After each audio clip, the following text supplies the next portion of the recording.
Look, the hottest team in the WNBA right now is the Indiana Fever. Kelsey Mitchell has been balling. Lexi Hall has been an X factor. And that was a great chess move, just getting this lineup with chemistry. But make no mistake, Caitlin Clark is doing things beyond her years. Let me show you how good 22 has been. She's on pace to generate the most points in a season in WNBA history. As for this win streak, though, Caitlin has created 224 points between points scored herself and points assisted. That's almost 45 points per game and the most by any player ever. The 2024 WNBA draft class has stood out as one of the most exciting in recent memory. With two former college rivals entering the league, many have wondered what it might have looked like if Angel Reese and Caitlin Clark had been teammates instead of competitors. Instead, the two have been locked in a tight Rookie of the Year battle. For much of the season, ESPN leaned toward the Chicago Sky standout over the Indiana Fever star, but that narrative has now shifted, and not just in the rookie race. According to a recent update, ESPN writers unanimously selected Caitlin Clark as Rookie of the Year and also placed her on the All-WNBA first team. This marks a significant turnaround, especially after the network faced criticism in late August for ranking Reese ahead of Clark based on statistical comparisons. Still, Clark's impact has gone beyond individual numbers. She's played a major role in increasing the league's visibility and helped lead the Fever to their first playoff appearance since 2016. At the same time, Reese has exceeded expectations, breaking records including a streak of consecutive double-doubles and establishing herself as a force in the league. For much of the year, ESPN considered her the frontrunner for Rookie of the Year. However, that stance has now changed.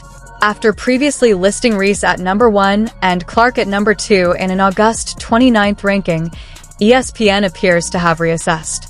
Looking at the season as a whole, Caitlin Clark has taken clear control of the Rookie of the Year race and solidified her position at the top.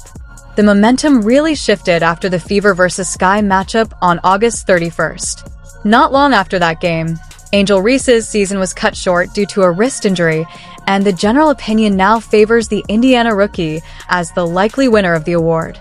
Both players have built impressive resumes this season, making the comparison unavoidable. As ESPN analyst and former WNBA player Chiny Agwamike explained while backing Clark for the honor, the race was tight heading into the Olympics, but Clark's current pace, potentially producing one of the highest point totals in league history, sets her apart and makes her the clear choice. At the same time, she made sure to acknowledge Reese's achievements, pointing out that her historic numbers also deserve recognition. Still, she emphasized that Clark's performance is too strong to overlook, firmly naming her as Rookie of the Year and putting the debate to rest. Interestingly, while analysts and commentators are rallying behind Clark, she herself hasn't focused much on the award. She has openly said that thinking only about individual honors is selfish. From her perspective, basketball is a team effort. Every player has a role, and success comes down to collective performance rather than personal accolades. Clark believes that this year's standout rookies are more concerned with team success than individual recognition. In a pre-game interview before the final regular season matchup against Chicago, she reiterated that mindset, emphasizing the importance of the bigger picture over personal awards. Let's give you the same answer. You don't wake up and think about individual awards. I know that's what all of you think we do. I know we don't. That's what everybody wants to make this about. But we both of our teams are competing for playoff spots. That's our main focus. That's a selfish thing to just care about an individual award. And she would give you the same exact answer. I'm sure she has given you the same exact answer. So for us, everybody can write that, but our focus is on winning basketball games. It's simple as that. It's winning basketball games.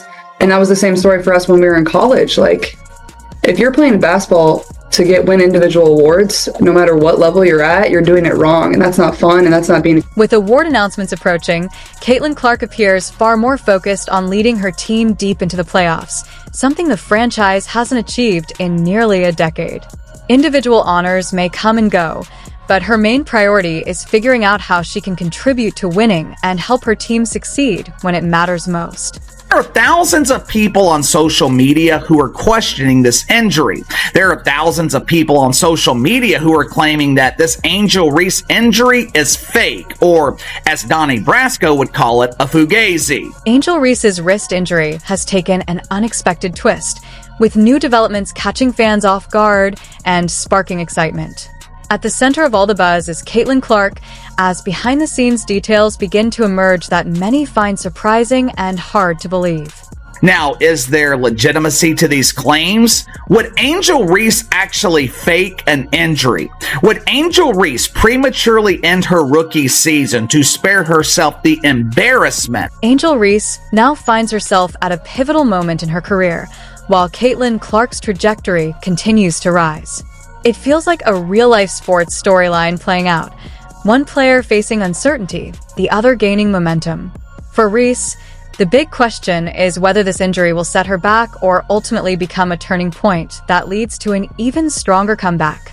And even in her press conference, it didn't seem like anything was wrong. She didn't discuss an injury. So fans were actually really shocked when she came out and said that she would be out for the rest of the season. In the 24 hours after the news broke, the internet ran wild with conspiracy theories. They were wondering if she was truly injured. This is where things start to get even more intriguing. Some fans have begun to wonder if there's more behind Angel Reese's injury than what's been publicly shared. Questions are being raised, whether it's entirely genuine or part of a bigger plan unfolding in the background, especially as Caitlin Clark continues to break records. The WNBA scene is evolving quickly, and it's becoming harder for people to keep up with everything happening. What once felt like a simple basketball rivalry now seems to go beyond the court, with growing curiosity about Reese's intentions and what her next move might be. It's turning into a storyline full of speculation and anticipation. Basically, the doctors told me that I could either not get surgery or have surgery. The risk of not having surgery, I could literally have arthritis at 22 years old. That wasn't an option.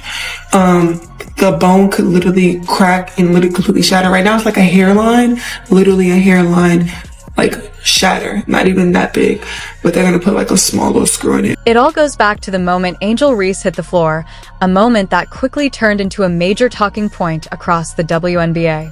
But her injury may not be the only concern she's dealing with. During a game against the Los Angeles Sparks, Reese was pushing hard and looked ready to make an impact. After taking a shot, she went down and said she had injured her wrist, even though it appeared she landed on it during the fall. From there, the situation became more serious. She later revealed it was a fracture, and not a simple one, but located in an area that's difficult to heal. Now, she's facing a tough decision: undergo a risky surgery or deal with the possibility of long-term issues like early arthritis.